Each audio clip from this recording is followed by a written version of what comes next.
because we've all got the same amount of it. And it's so important. So if I was to roll forward another 12 years, by then I was actually growing up in Hobbs Crossing.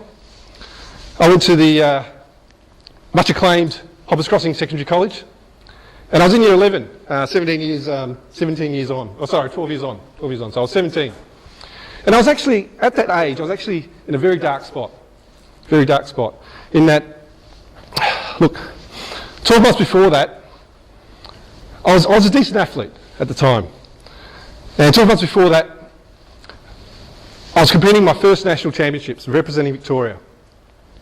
And there I was in Canberra. I didn't compete in athletics as little athletics or a little child. I just, during school years, I became good. I found out I was good at athletics because I kept on winning the school carnivals. So there I was, involved in athletics, and I'd found myself the best coach I could find, which was a VIS, AIS coach. And there I was in my first national championships. And I can take you back there right now, in that it was late March, and it was a strange Sunday Canberra morning, because it was a hot day, it became a very hot day, but it started off with a bit of a mist. The final started at 9:30 in the morning, and it had rained the night before, so the track was a little bit wet. But it got very hot very quickly. But I was actually leading the competition the whole way. And in the last round, if you know about athletics or if you've been involved in athletics, they changed the order after 3 rounds. So the leader jumps last. So as the competition went on, I led the whole way, right up to the second last jump. There was a South Australian kid. He took the lead. I was the last jumper left of the competition. I'd been leading the whole competition, and this bugger from South Australia has just jumped a bit further. So, what do I have to do? I trained with the best in the game. I trained with people like David Colbert, people like Andrew Murphy. You might not know these guys, but these guys are Olympians. David Colbert competed with Mike Powell when he broke the world record. Linford Christie trained with us in 1992 before he went to Olympic Games. I didn't train with Linford Christie, don't get me wrong, but he knew the group and he used to warm up with us. Then obviously he went and did his own thing. So, I'm exposed to these great people. So what do I have to do? We're at the end of the runway. 1 jump left. I just go through, in my mind, what I have to do. I'm picturing what I have to do. My hands are feeling for the wind. I wait. I've got 90 seconds.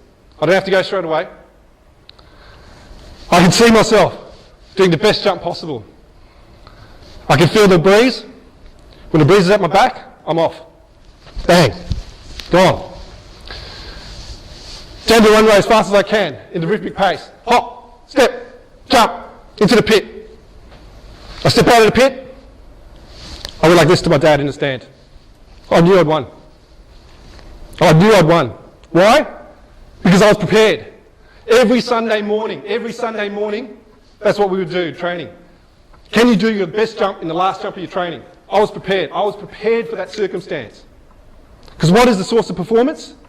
Not planning. Planning is just a tool. Preparation. So when you think about your business, and whether your business is going to perform, how prepared are you to carry out the task to deliver customer satisfaction? You can plan till the cows come home. Planning is a great tool. But as you know with tools, it's only as good as your ability to use it. Right? Would you agree with me there? Absolutely. But something happened 6 months later. I was so I was the national champions, and 6 months later I was competing at your schools. And I was in the same, you wouldn't believe it, but I was in the same situation again. Last round, last jump, but this time it was a Victorian kid had jumped further. So there I was, rushing down the runway as fast as I could. I was in Perth this time. And the reason I'm pausing is because I can think of how it was at the time. But there I go, down the runway, whack, take off. Whack, bang! I just ripped my femoris bicep from my bone. Gone. That was it. That moment was actually the end of my career. I didn't know it at the time, but that was the end of my career. Gone. Because back then we didn't have MRI scans, right? And I was a bit of a nutcase in that Even though it hurt like hell, I'd still hobble. And that's not a good thing when you see doctors. You know why? Because they put you in a standard frame. They put you in, they will judge you based on a standard model of how people should react to a particular circumstance. Now, if you've lost your hamstring and you're hobbling, no, he hasn't lost his hamstring, he's got a bad tear. Misdiagnosis. I went and saw the best person I could find at the time, who was actually the sports doctor for Richmond Football Club, and he went on to do some great things. He was actually the sports doctor for Fulham in the Premiership, but he still got it wrong. Why? Because he didn't understand me. So it's so important, if you're getting some advice about what you're doing, don't just look at the brand names. Can they communicate with you? Do they understand what you're like? Do they understand the language that you speak? Do they understand your perception of things, your perception of how you want to deliver things, and they're not just looking at it from their own perspective or a standard model? Because we're all different. Right. Would you agree with me? Yes. That's right. So we're all different. But going back to the high school, because I was 17. So there I was walking, I was in a bad place because I always wanted to be a good athlete, and that was gone. I mean, I was told probably about 6 months later that, Chris, we can't fix your leg, it's stuffed. They didn't quite say it to me like that, of course, but that was basically the message. It's all over, buddy. Find something else to do. But they actually didn't quite say that to me, to be honest. I wish they did, to be honest. I wish they actually were quite frank and quite honest with me, but they weren't. They'll be like, oh, geez, don't want to hurt his feelings. I can tell you, if I'm helping you on a one-on-one basis, I'm not going to worry about hurting your feelings. You know why? Because I'm doing you an injustice. I'm going to tell you exactly how it is. If you don't like it, that's fine. We can work around it. But I'm not going to, if you like, tickle or step around things because I might hurt your feelings. Because you know what? I might hurt your business if I don't tell you exactly how it is. Don't worry about your feelings. You can solve your feelings. If your business has gone down the tube, it's pretty hard to solve that. So anyway, so I won't be pussyfooting around. Excuse the language. But anyway, so there I was in a dark place. I actually, like I said to you earlier on, I really love planes. So if it wasn't going to be an athlete, I wanted to be a pilot. But I went to the RAF enrolment only a few months earlier. So I would enroll to be a pilot. And they said, and I went through the rigmarole, and guess what? Chris, your eyesight's not good enough, mate. You don't have 20/20 vision. Apparently I've got some sort of condition where my eyes get bad or deteriorate from the age of 17 through to 25. And here it is. Glasses. Short-sighted. But anyhow, so I couldn't be a pilot and I couldn't be an athlete. What was I going to do with myself? I don't know. You're in a dark place. And you know, when you're 7 or 8, your father is the biggest hero, isn't he? Your father is just this man who just can't get anything wrong. He's just Superman. But then when you're 17 or 18, it's like, oh, Dad, isn't he the biggest idiot? He's the biggest idiot I've ever met. So I wasn't asking my parents for any help at that stage. They weren't helping me. I didn't, they don't know anything, do they? Anyhow, I was walking out from school that day, and I could see, as I was walking past the library, heading towards Spring Street, through the car park, I could see one of my school teachers coming the other way. It was actually my English and social science teacher from a couple of years back. And I looked up and I could see him. I'm just literally just kicking cans and, minding my own business. And I thought, oh, here comes Mr. Fear, walking with purpose. He always wore an open collar shirt and a suede jacket. He was a musician, but he had short hair, so he was one of those funny kind of guys. And he was walking towards me, and I thought, oh, okay, stage right. I don't really want to have a conversation at the moment. And he said, Chris! And he said it really loud. I thought to myself, oh, shit, bugger. I can't really pretend I didn't hear him. He said it really loud. So I stopped, and I thought, okay, Mr. Fear, hi, how are you? And he said, Chris, I'm really disappointed in you. And I thought, oh, what have I done now? I don't know, what have I done? And he said, Chris, you are really good at social sciences and English. I'm really disappointed that you didn't enrol in Australian history in year 12. And I thought, oh, sorry, Mr. Fear, but in the humanities electives, I picked PE because I like sports.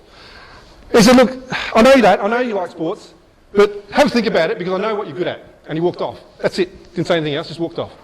So then I was walking home from school and I was thinking to myself, hey, maybe he's got a point. So actually the next day I came and changed my enrolment forms. I sat there at night thinking to myself, and I wasn't asking my parents, of course, because my parents didn't know anything when I was 17 or 18. So I literally just went in the next day and changed my enrolment. I enrolled in Australian history. So the year went on, I loved the course. Mr. Fear was a great storyteller, and I love that about him, and his ability to teach through stories. And the year came and went, and at the end of the year I thought, look, I really enjoyed Mr. Fear's class. So I thought, oh, look, I'll go to his office and just tell him, just thank him for, because I wouldn't even been in his class if he didn't actually stop me that day. So I went to his office in the portable, one hot summer's afternoon, I should say, after school. And I said to him, oh, Mr. Fear, thanks a lot. Thanks a lot for asking me to enrol in Australian history. You've actually changed the way I look at things. And he said, no problems, Chris. I thought you'd enjoy it. And it was very short. He didn't say too many words. I mean, once he was teaching, he said a lot. But if you had a conversation with him, yeah, he was a funny guy, but he wasn't a man of too many words. So it was a short conversation and off I went. But a couple of weeks later, the results come in the mail. I open up the results and it's probably at that time of your life, your year 12 results are probably the most important day of your life to a certain degree. And I opened it up and on top, because alphabetical order was Australian history. A+, A+, A. I couldn't believe it. It ended up being my best subject. I did get some decent scores in the other subjects, but it became my best subject. But just think about it. I probably wouldn't have even done that subject if Mr. Fear didn't actually stop me that day. So when people back you in what you do and what they know about you, you've got to back them back. So when you've got a customer who's basically said, here, I want you to do this job for me. Here, I want you to do this project for me. Here, I want you to teach me this. Here, I want you to fix this. I want you to build this particular model. They are backing you. They are backing you to deliver. And the best thing that you can do for yourself is back yourself and give them 100%. Would you agree with me there? Absolutely, absolutely. So you always back people who back yourself. Or back yourself, but back people who back you, because they're your customers. Every time you've got a customer, they're backing you to deliver.